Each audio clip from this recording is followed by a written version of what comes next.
皆さんこんばんは。 THASMR です。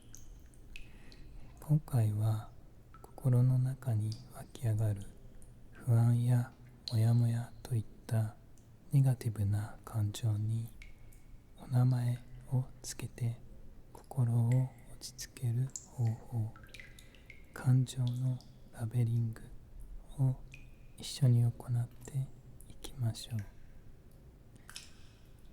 私たちは感情に飲み込まれているとき、感情と自分自身がぴったりとくっついて、どこにいても何をしてもまとわりついてくる、そんな風に感じますよね。でもその感情にこれは不安だねとか焦りだねとか言葉で名前をつけてラベルをペタッと貼ってあげる。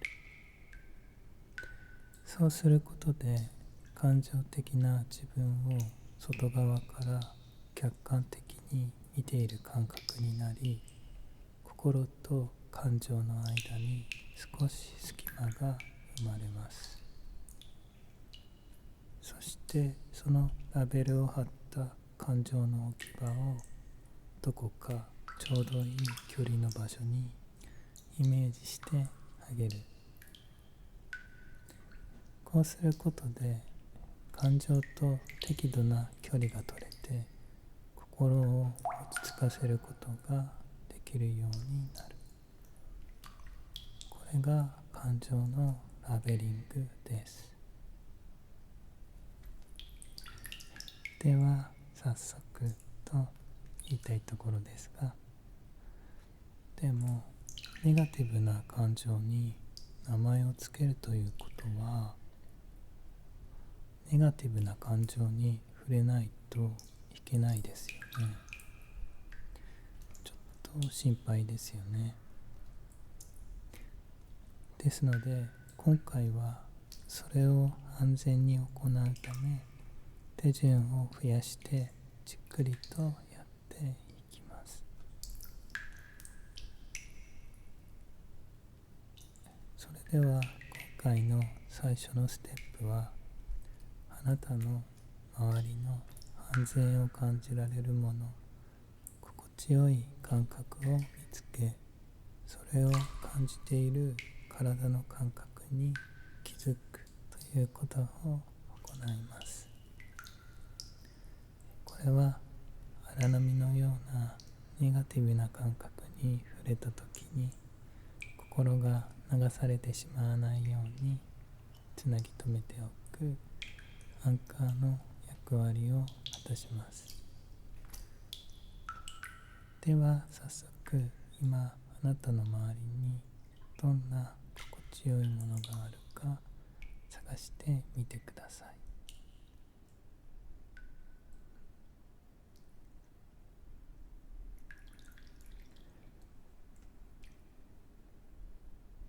足の裏に感じる地面の硬さや、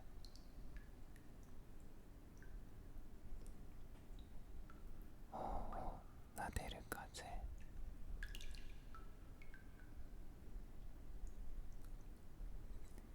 太陽の暖かさ、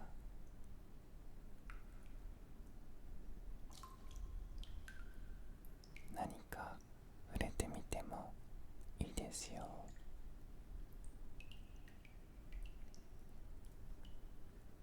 布団の柔らかさや、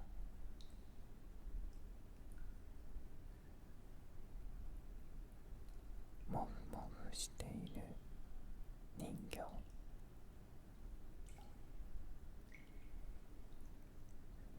温かい飲み物の入ったコップ、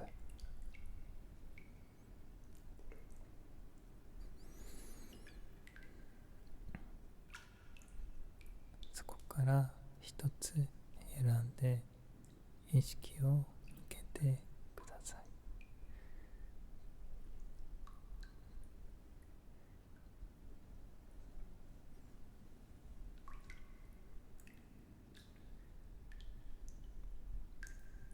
それを感じているとき、あなたの体はどんな反応をしていますか？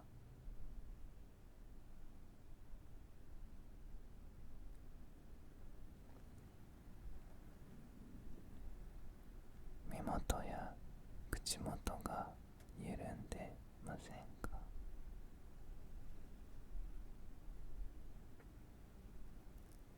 胸が少し広がって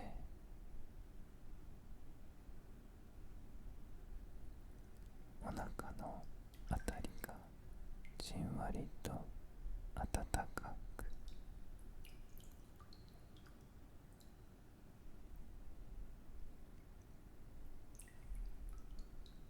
呼吸がゆっくりと深く、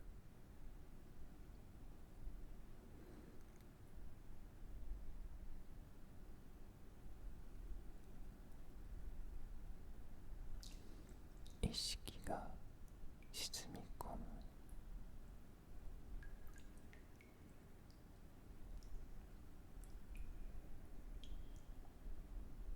心と体は今ここに重力でしっかりと支えられているのを感じます。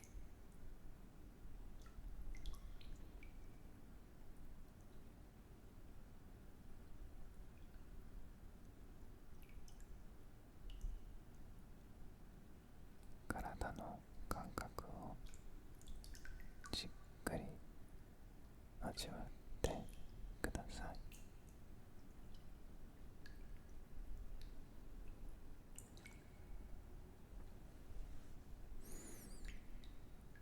あなたは安全です。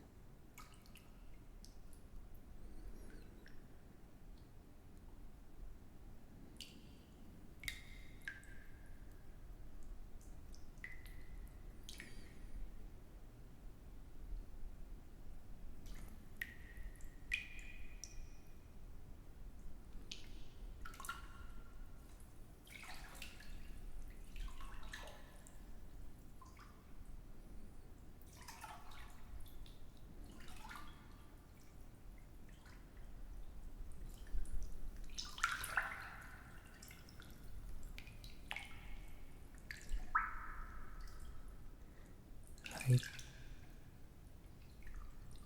心地よい感覚をじっくりと感じられましたか？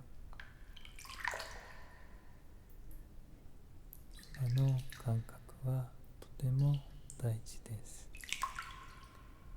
脱力してリラックスして安全安心を感じている状態です。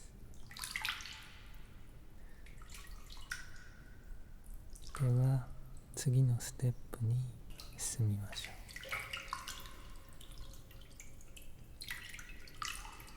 これから少しだけネガティブな感覚に触れて、また安全な感覚に戻ってくるという練習をします。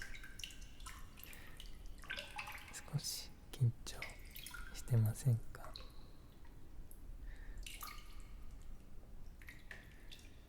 ゆっくりやっていきましょう。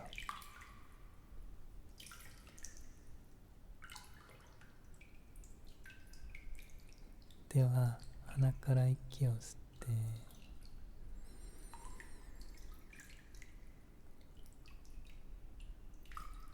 口から吐いて、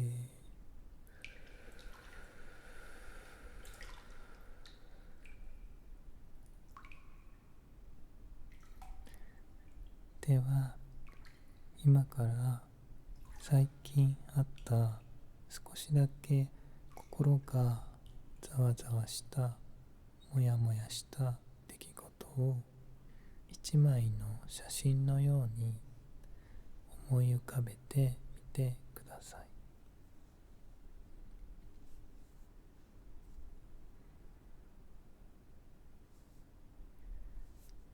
もしその写真が印象が強すぎると感じたらいつでも目を開けたり、私の声だけに意識を戻して大丈夫ですからね。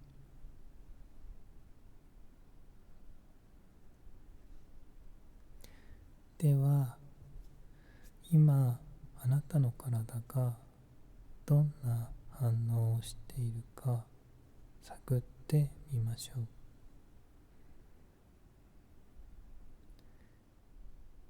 眉間にシワがより、口を尖らせたり、表情が険しくなっていませんか？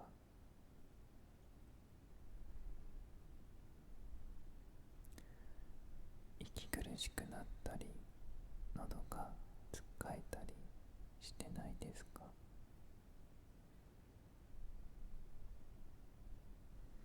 胸がギュッとしたり、胃のあたりが重くなったり、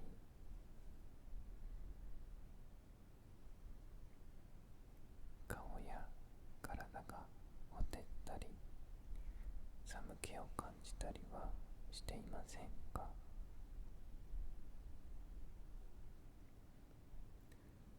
では今から約10秒間、その写真の出来事ではなく不快な体の感覚だけにじっくり意識を向けてみましょう。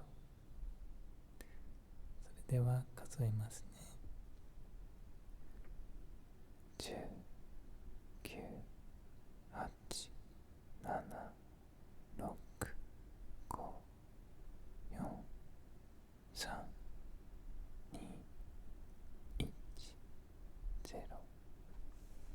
はい、楽にしてください。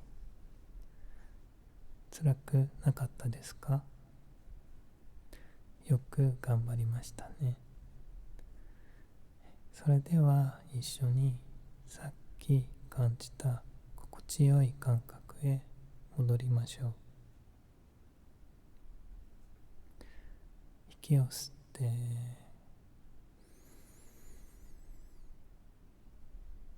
吐いて、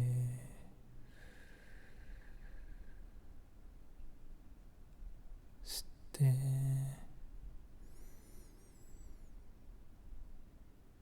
吐いて、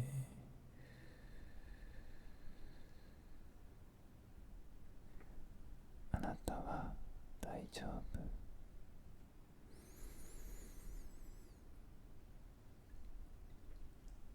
ここは安全だよ。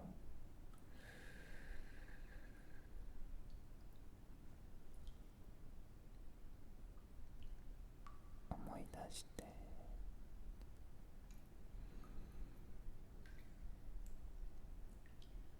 ここは安全だよ。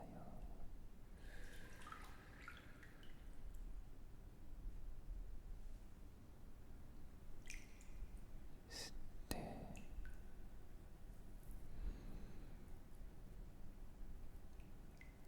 吐いて、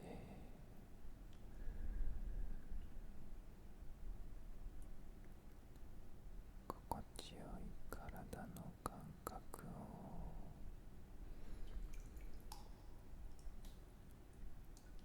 思い出して、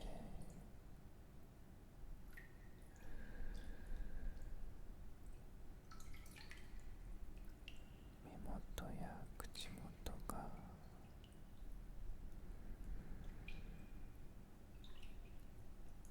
緩んでゆくよ。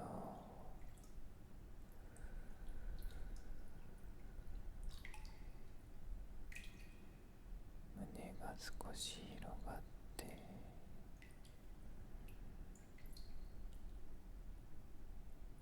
お腹が温かくなって、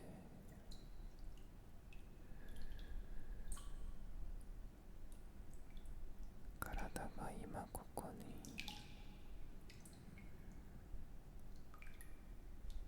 ゆっくり沈み込む。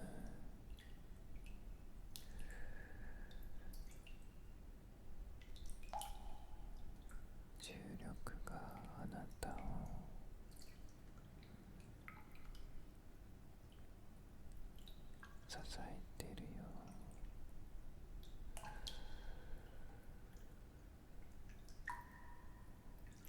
ここは安全だよ。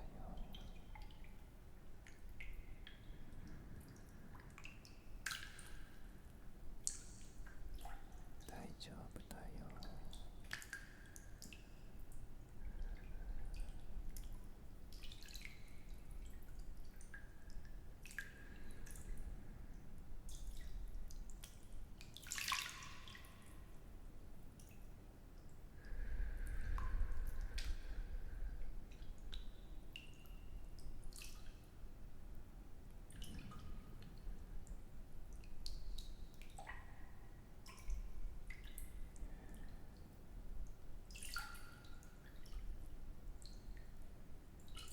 このまましばらく心地よい感覚に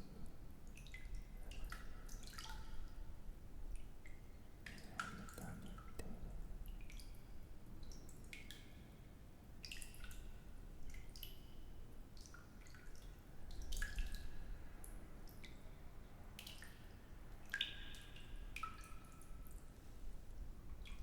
このまましばらく心地よい感覚に身を委ねて、ゆっくり休んでください。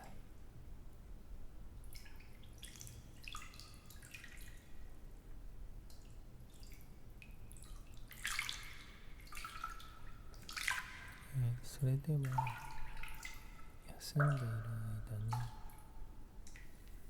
今行ったことについて解説していきます。ちょっと前置きや話が長くなるかもしれません。では、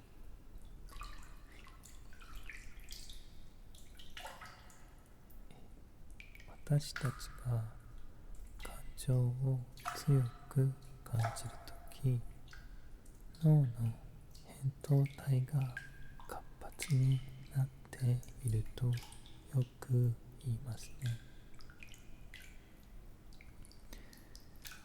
実はこれは大体正しいんですが、単に扁桃体だけがピンポイントで活動しているわけではありません。そこにつながる神経回路も一斉に反応し、信号をやり取りしています。というわけで、これから神経のお話をします。まず、神経回路は頻繁に使う回路は大都市をつなぐ高速道路のように太く強くより使われやすくなり、あまり使われない回路は田舎の未舗装路のように細く弱くより使われにくくなるという特性があります。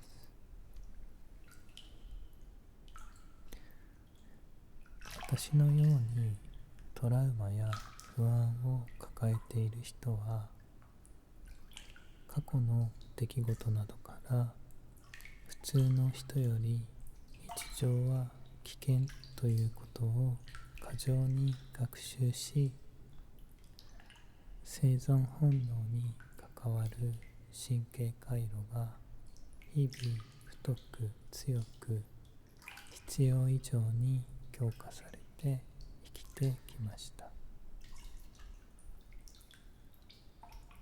大きな地震の後にずっと余震に警戒して心が休まらないような緊張状態の中に常にいます。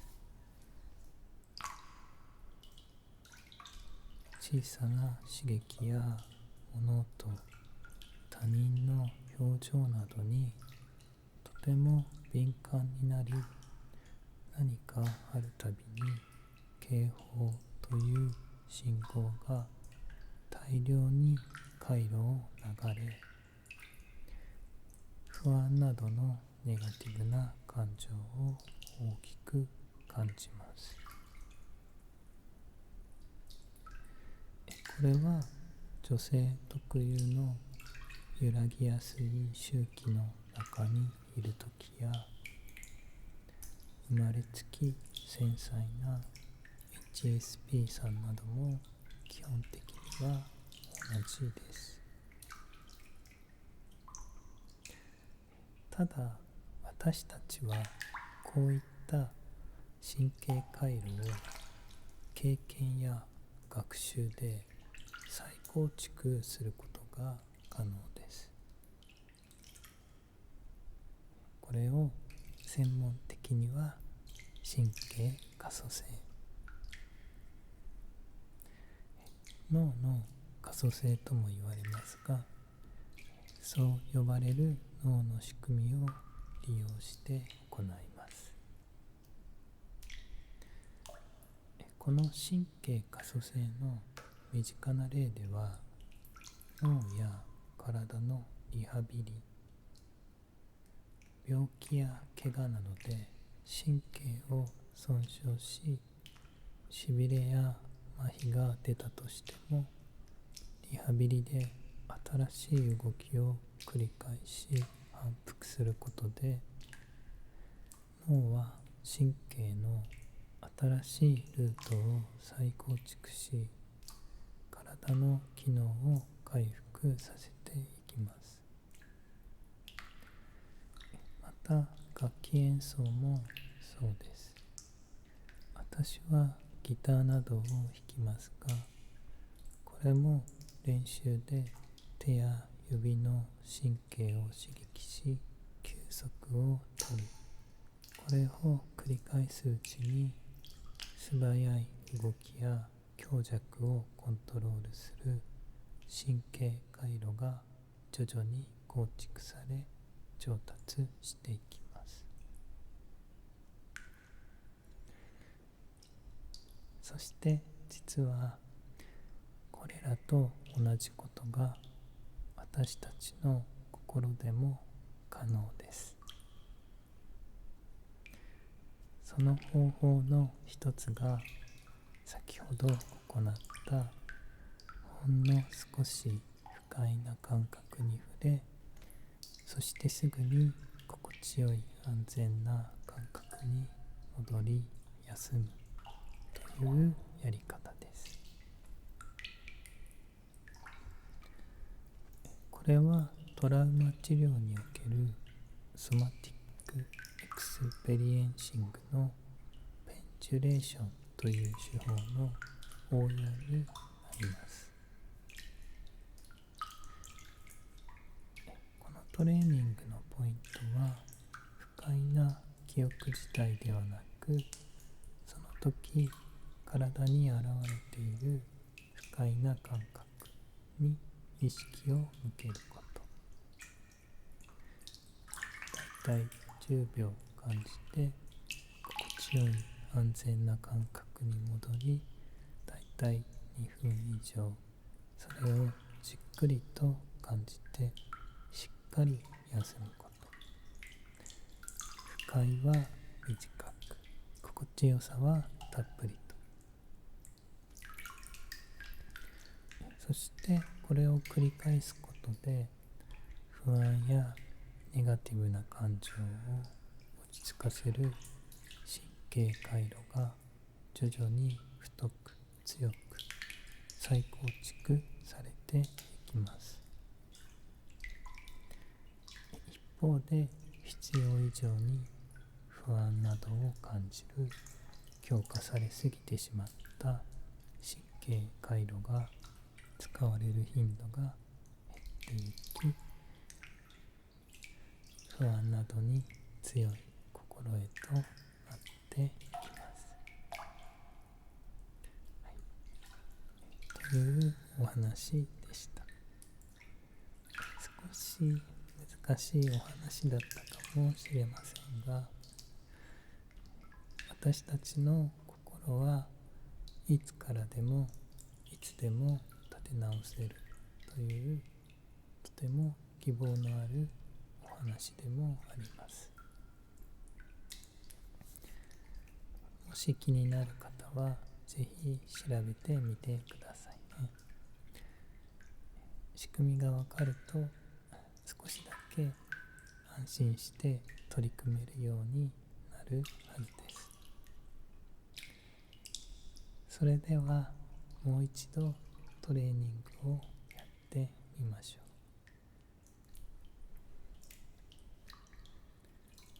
う。では少し時間が経ってしまったので、もう一度さっきの心地よい感覚を確認しましょう。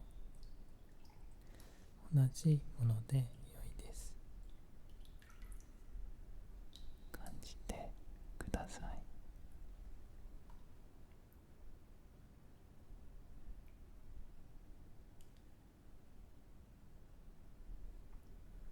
どうですか？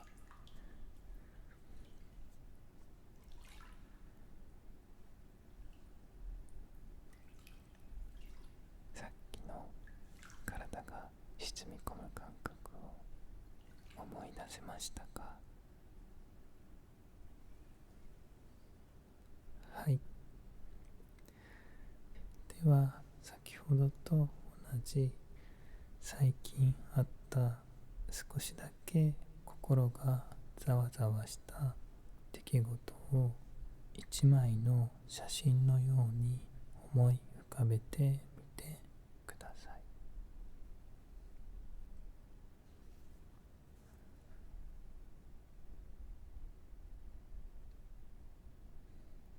では今あなたの体がどんな反応をしているか探ってみましょう。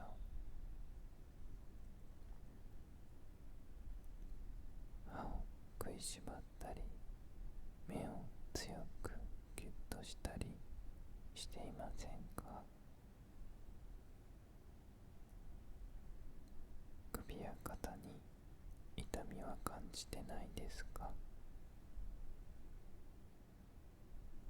ドキドキしたりムカムカしたりしてないですか？手に力が入り汗ばんでいませんか？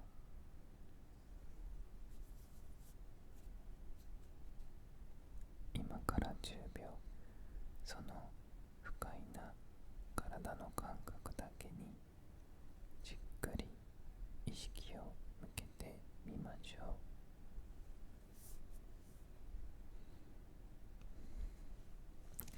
それでは数えます。10、9、8、7、6、5、4、3、2、1、0。はい、楽にしてくださ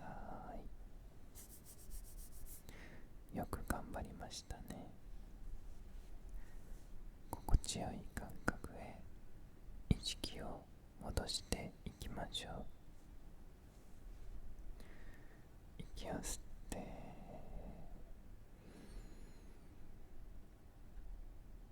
吐いて、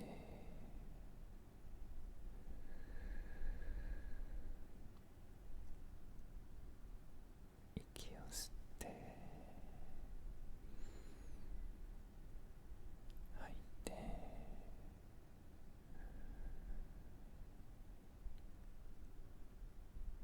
もう大丈夫。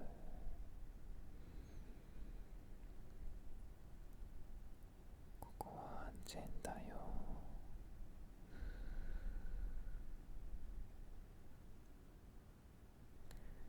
目元や口元が緩んでいくよ。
体の方はどうですか？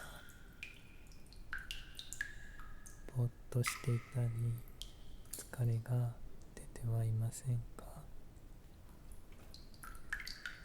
もし疲労を感じていたら、今日はここまでにしましょう。これだけでも十分トレーニングになっているので、ゆっくり休んでくださいね。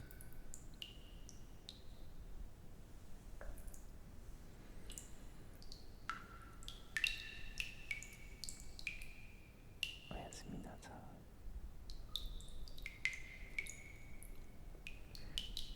ゆっくり休んでね。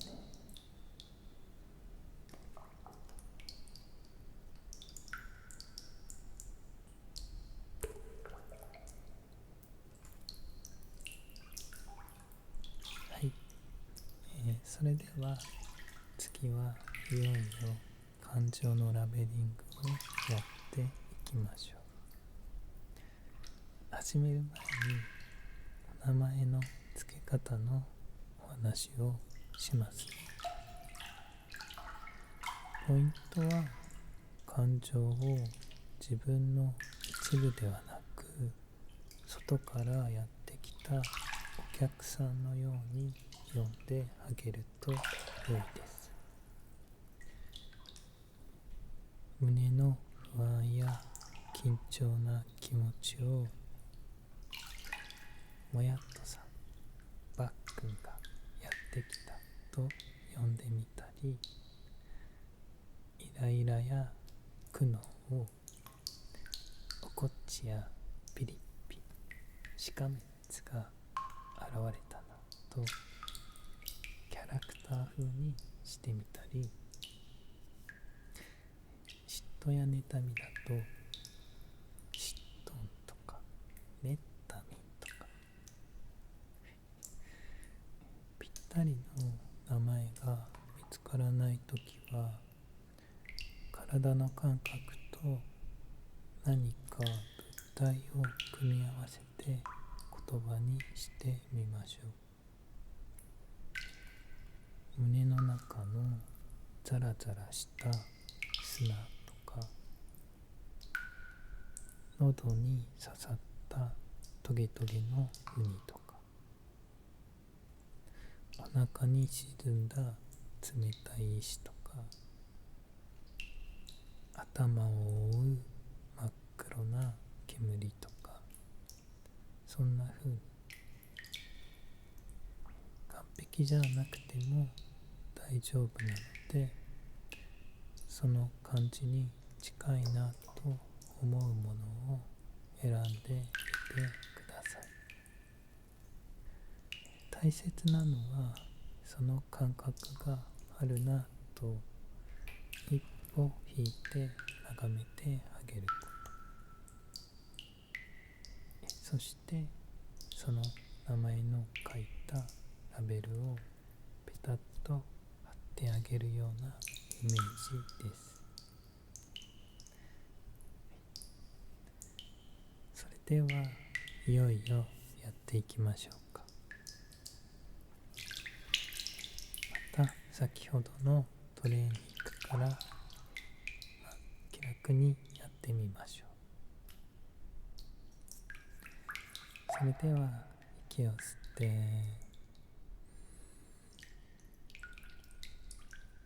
息を吐いて、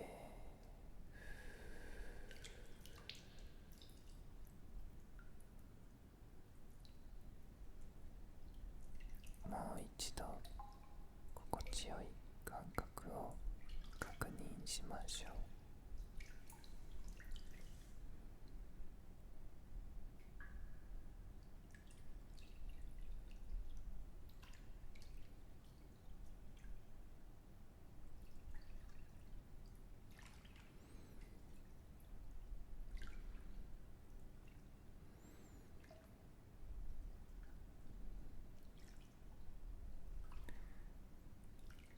体が沈み込む感覚、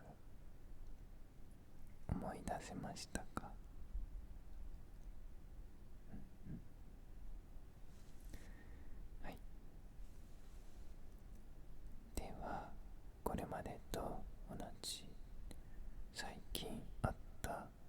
少しだけ心がざわざわもやもやした出来事を一枚の写真のように思い浮かべてください。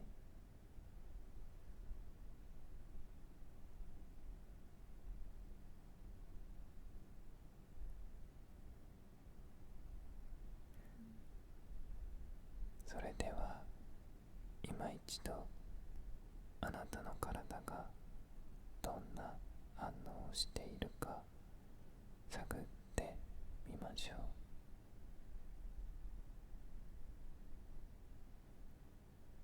表情や筋肉、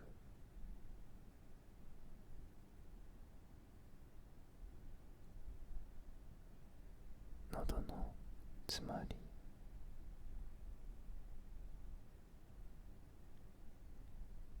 体温、内臓の感覚。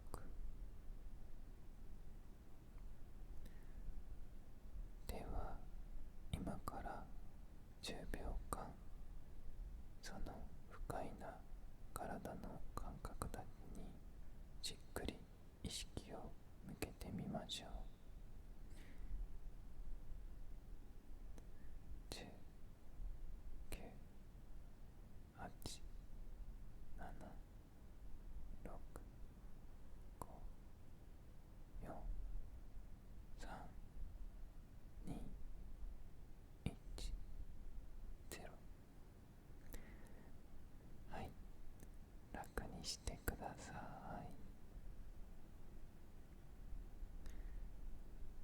い。ではここで今の感覚に名前をつけてみましょう。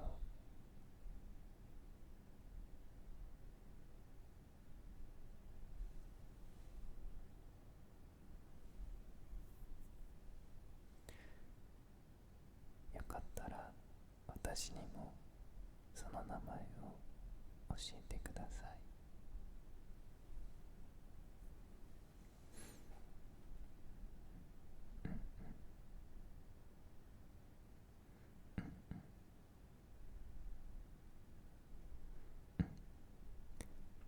いいんじゃないでしょうか。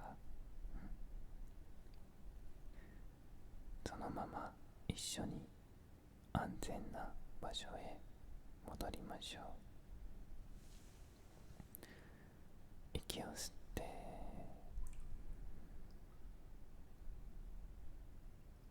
吐いて、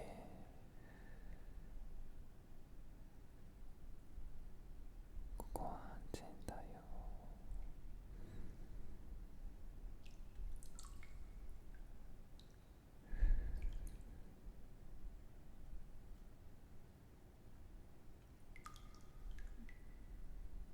今度はその感情の置き場をイメージしてみましょう。小さな空き箱の中や小瓶の中に入れたりして部屋の片隅にそっと置いておきましょう。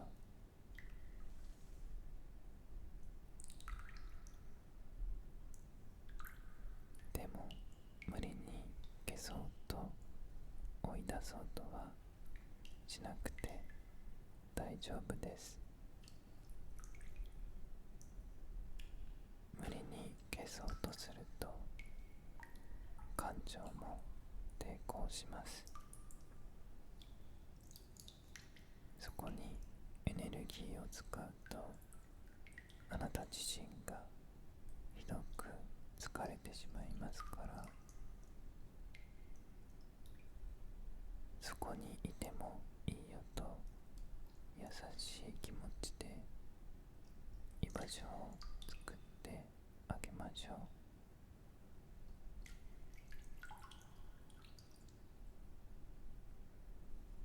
でももし今はあまり近くにいてほしくないなと感じたら、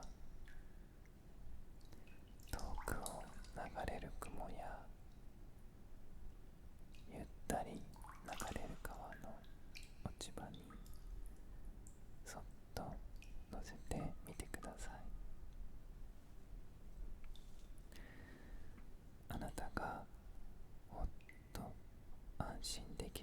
ので、その子を遠ざけてみてください。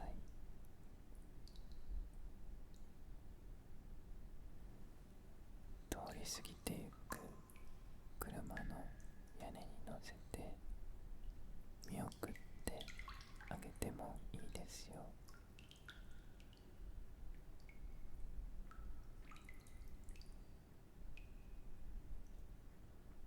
置けましたか？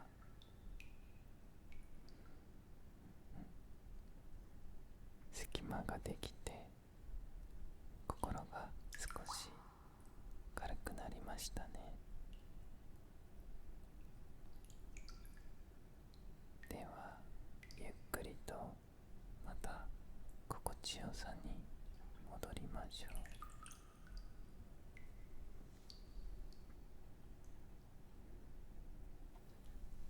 体が沈み込んでゆく。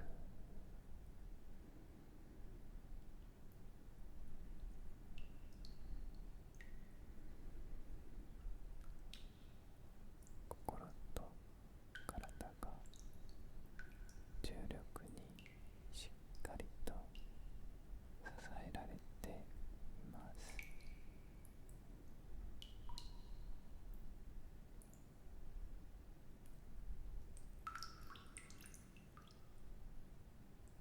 あなたは今ここにちゃんと存在しています。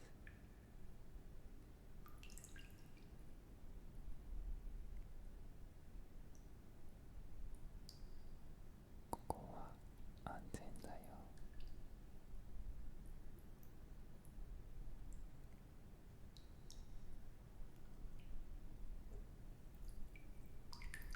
じっくり感じて、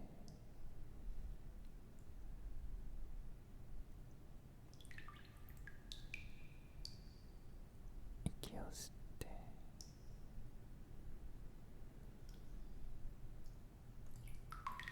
息を吐いて、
はい、ゆっくりできましたか？それでは今回の感情のラベリングはこれで終わりです。お疲れ様でした。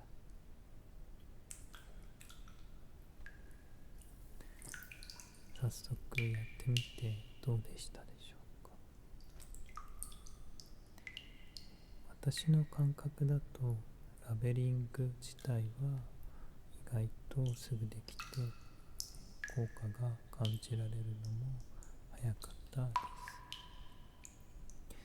ただやはりネガティブな自分を変えたいとか不安に強くなるとか、そういう性格的な変化が現れるにはやっぱりなかなか時間がかかると思います。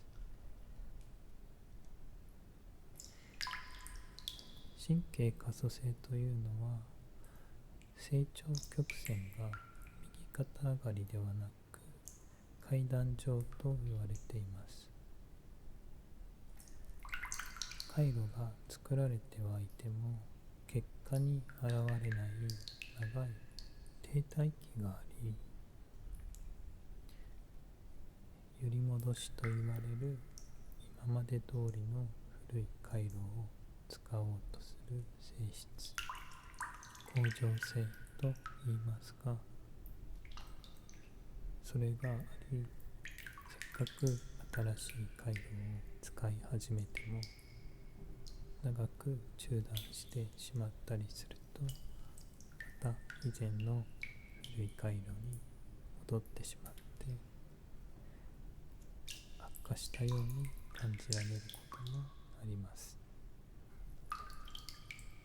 それでも続けてある時ふとレベルアップしていることに気づく、そんな特徴があります。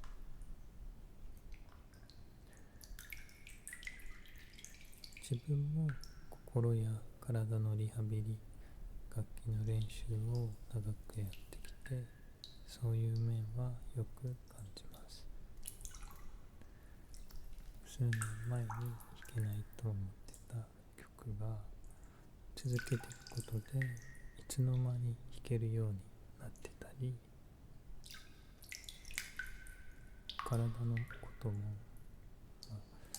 私は病気で麻痺症状が出ちゃって歩けなくて、で手術もしたんですけど、なんとか諦めずにリハビリ続けて、今では普通にジョギングとかハイキングとかできるくらいまでは回復しましたし、ですので、やっぱりこれは気長に泥臭く一歩一歩積み重ね続けることが大事ですね。